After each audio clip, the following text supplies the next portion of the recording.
আসসালামু আলাইকুম। প্রিয় দর্শক, আশা করছি ভালো আছেন। রানারের পক্ষ থেকে সকলকে শুভেচ্ছা। দর্শক, আপনারা ইতিমধ্যে জেনেছেন আমাদের মাননীয় প্রধান উপদেষ্টা জাতিসংঘের ৮০তম সাধারণ অধিবেশনে যোগ দেওয়ার জন্য এই মুহূর্তে নিউ ইয়র্কে রয়েছেন এবং তার সফর সঙ্গী হিসাবে রয়েছেন বিএনপির ভারপ্রাপ্ত চেয়ারম্যান তারেক রহমানের পররাষ্ট্র বিষয়ক উপদেষ্টা হুমায়ুন কবির, জামায়াতে ইসলামের এবং নায়েবে আমির সৈয়দ আব্দুল্লাহ মুহাম্মদ তাহের, বিএনপির মহাসচিব মির্জা ফখরুল ইসলাম আলমগীর, জামায়াত নেতা নকিবুর রহমান তারেক এবং জাতীয় নাগরিক পার্টি এনসিপির সদস্য সচিব ও যুগ্ম আহ্বায়ক আক্তার হোসেন ও তাসনিম জারা এবছরের অধিবেশনের জন্য ৩০ সেপ্টেম্বর জাতিসংঘের সাধারণ পরিষদে যোগ দেওয়ার জন্য রাষ্ট্রপ্রধান হিসাবে আমাদের মাননীয় প্রধান উপদেষ্টা জনাব প্রফেসর মোহাম্মদ ইউনুস সাহেব গিয়েছেন এবং তার সফর সঙ্গী হিসাবে এই কয়েকজনকে উনি নিয়ে গিয়েছেন। এই ওনার সফরকে কেন্দ্র করে ইতিমধ্যে অনেক তর্ক বিতর্ক দেশ জুড়ে, দেশে বিদেশে সবখানে চলছে এবং কেন উনি ওনাদেরকে সাথে করে নিয়ে গেলেন, রাজনৈতিক নেতৃবৃন্দদের এখানে কি প্রয়োজন ছিল, এগুলো নিয়ে অনেক আলোচনা ইতিমধ্যে হয়েছে। এই আলোচনায় আমরা এই মুহূর্তে আর যেতে চাচ্ছি না, বরঞ্চ এটিকে নিয়ে আমি আমার সর্বশেষ ভিডিওতে বলেছিলাম যে বিএনপি কে ঢাল হিসাবে ব্যবহার করার জন্য, প্রোটেকশন গ্রুপ হিসাবে ব্যবহার করার জন্য এই টিমটিকে নিয়ে গিয়েছিল, যাতে করে নিউ ইয়র্কে আওয়ামী লীগের যে শক্ত অবস্থান রয়েছে সেই প্রতিরোধ থেকে রক্ষা পেতে পারে। কিন্তু আসলে হলোটা কি? দেখুন, একেবারে শুরু থেকে ওনার এই যখনই এই সফর ঘোষণা করা হলো, সেই সময় থেকে আওয়ামী লীগ এবং বিএনপি মুখোমুখি অবস্থানে চলে গেল। আওয়ামী লীগের বাংলাদেশের বাইরে, বিদেশের মাটিতে সব জায়গাতেই অনেক শক্ত অবস্থান। এটি হয়তো অনেকেই জানেন না যে বাংলাদেশ আওয়ামী লীগ বাংলাদেশে যেমন শক্ত অবস্থান, এছাড়া বিশ্বের যেই দেশগুলোতে আওয়ামী লীগের কার্যক্রম রয়েছে, যেমন ইউরোপ, আমেরিকাতে, এই জায়গাতে অনেক শক্ত অবস্থান। এই কারণে আওয়ামী লীগকে মোকাবেলা করা অন্যান্য দলগুলোর পক্ষে এই সমস্ত জায়গায় একটু কঠিন। ২১ সেপ্টেম্বর বিকালে ডাইভার্সিটির প্লাজায় বিএনপির শান্তিপূর্ণ সমাবেশ শেষে আওয়ামী লীগের শতাধিক নেতাকর্মী স্লোগান দিতে শুরু করলে পরিস্থিতি উত্তপ্ত হয়ে ওঠে এবং এক পর্যায়ে দুই পক্ষের মধ্যে ধাওয়া পাল্টা ধাওয়া ও হাতাহাতির ঘটনা ঘটে। সূত্রপাত হচ্ছে প্রথমে ২১ সেপ্টেম্বর, পরে পুলিশ এসে পরিস্থিতি নিয়ন্ত্রণে আনে। প্রত্যক্ষদর্শীরা জানায় বিএনপির আয়োজিত সমাবেশে শেষে আওয়ামী লীগ কর্মীদের উপস্থিতি সংঘাতের সূত্রপাত ঘটায়। যেটি বলছিলাম যে বিদেশের মাটিতে আওয়ামী লীগের বেশ শক্ত অবস্থান, আওয়ামী লীগ সেটি কিন্তু জানান দেওয়ার চেষ্টা করছে সেই প্রধান উপদেষ্টা লন্ডন সফরের পর থেকে। এরপরে পরস্পর বিরোধী নানা কর্মসূচি ঘোষণা করে এবং আওয়ামী লীগ এয়ারপোর্ট থেকে শুরু করে যেখানেই ইউনুস সেখানেই প্রতিরোধ, এই ধরনের একটি কার্যক্রম হাতে নেয় এবং তারা সেটি সফলভাবে সেটিকে বলা যায় বাস্তবায়ন করতে পেরেছে। সব থেকে মজার বিষয় হচ্ছে প্রধান উপদেষ্টার মহাপ্রতাপশালী যে প্রেস সচিব, ওনার মাথা থেকে, উর্বর মস্তিষ্ক থেকে যেই আইডিয়াটি এসেছিল যে সাবেক প্রধানমন্ত্রী শেখ হাসিনার ছবি সম্বলিত একটি ডাস্টবিন তৈরি করা এবং সেটিকে প্রদর্শন করে শেখ হাসিনাকে ছোট করার যে অপপ্রয়াস ছিল, আজকে সেটি বুমেরাং হলো। কিভাবে? নিউ ইয়র্কে প্রধান উপদেষ্টার বিকৃত ছবি সংবলিত একটি অবকাঠামো তৈরি করা হয় এবং পরবর্তীতে সেটিতে ওনার একটি ডামি তৈরি করা এবং পরবর্তীতে সেটিতে জুতার মালা পরানো হয় এবং এটি চলমান রয়েছে। এছাড়া বিভিন্ন জায়গায় ডিজিটাল বিলবোর্ডের মাধ্যমে ব্যঙ্গাত্মক ভাবে এবং লাউড স্পিকারের মাধ্যমে ইউনুস বিরোধী বিভিন্ন স্লোগান প্রদর্শিত হচ্ছে।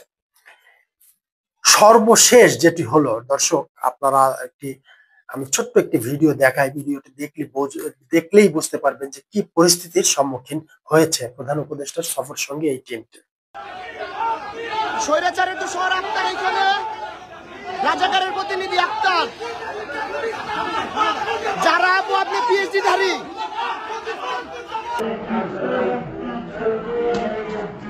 আক্তারের গায়ে ডিম নিক্ষেপ হয়েছে।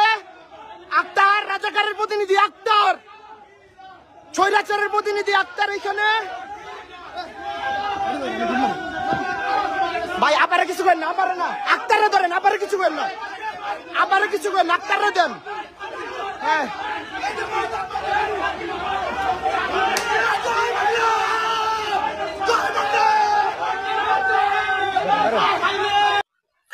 আপনারা ভিডিওটি দেখলেন। তো আমি এর আগে যেটি বলার চেষ্টা করেছিলাম যে আওয়ামী লীগকে কি কোনোভাবেই ঠেকানো যাবে, সম্ভব হবে? দেখুন, সেটি কিন্তু আসলেই সম্ভব হয়নি। তারা প্রচন্ডভাবে হেনস্থার শিকার হয়েছে। এমনকি আক্তার হোসেনের গায়ে ডিম মারা হয়েছে, তাদেরকে গালিগালাজ করা হয়েছে, তাদেরকে নানাভাবে হেয় প্রতিপন্ন করা হয়েছে।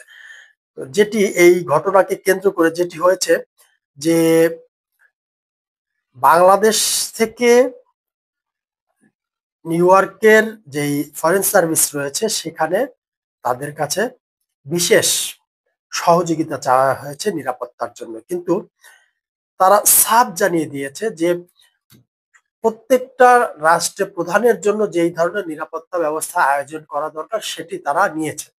এর বাইরে অতিরিক্ত কোনো নিরাপত্তার আয়োজন তারা করতে পারবে না। আর এই অতিরিক্ত সফর সঙ্গীদেরকে তারা বলেছে এই অতিরিক্ত অপ্রয়োজনীয় সফর সঙ্গীদেরকে হোটেলে অবরুদ্ধ থাকতে বা হোটেলের বাইরে যেন তারা না আসে। কারণ এই অতিরিক্ত সফর সঙ্গী যারা, তারা তাদেরকে অতিথি হিসাবে এখানে দাওয়াত করেনি। তো কাজেই তাদের জন্য তারা আলাদাভাবে কোনো নিরাপত্তা দিতে পারবে না। সাধারণ নাগরিকের যে নিরাপত্তা বা নিউ ইয়র্কে একজন বিদেশির যে নিরাপত্তা ঠিক সেটি তারা পাবে। তাহলে বিষয়টি কি দাঁড়ালো?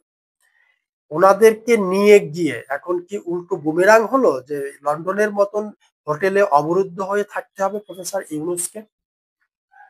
শেষমেশ এই দৃশ্য হয়তো দেখা লাগতে পারে। এমনটি হলে আসলে অবাক হওয়ার মতো কিছু নেই। এবং নিউ ইয়র্ক পুলিশ যদিও একজনকে অ্যারেস্ট করেছে, আক্তার হোসেনের গায়ে যিনি ডিম মেরেছেন তাকে অ্যারেস্ট করেছে, সেটি ভিন্ন বিষয়। কিন্তু এটি দিয়েও কি আওয়ামী লীগকে দমানো সম্ভব হবে? আওয়ামী লীগকে দমানোর জন্য বিএনপিকে মাঠে নামানো হয়েছিল, কিন্তু আওয়ামী লীগের সংখ্যা এত বেশি ছিল বিএনপি একটি পর্যায়ে টিকতে না পেরে মাঠ ছেড়ে দিয়েছে।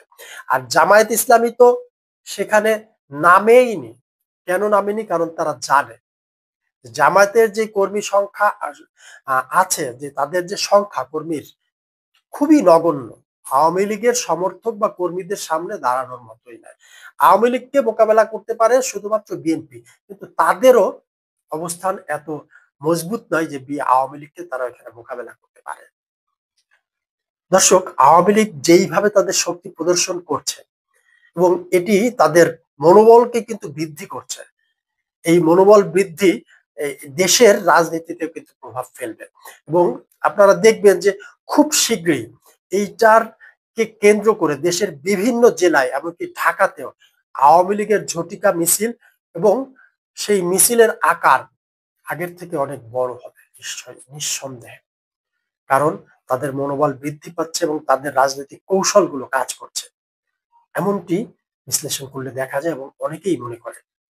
এবং সরকার এই জায়গাতে আওয়ামী লীগের কাছে পরাস্ত হয়েছে বলেই অনেকে মনে করেন, আওয়ামী লীগের কৌশলের কাছে। দর্শক, আপনারা কি এমনটি মনে করেন? কমেন্টের মাধ্যমে জানাবেন। সরকার নিজের সিদ্ধান্তে নিজেই কি নিজের পায়ে নিজে কুড়াল মারার মতন কাজ করলো, ভুল করলো? লন্ডনের মতন যদি তাদেরকে আবার অবরুদ্ধ হয়ে থাকতে হয়, এটি কি দেখতে খুব ভালো লাগবে বা এটি কি খুব ভালো হবে? দর্শক, আপনারা কি মনে করেন? এবং এটি যে হবে, হওয়ার কথা, এটি মানে না হওয়ার কোনো কারণই নেই।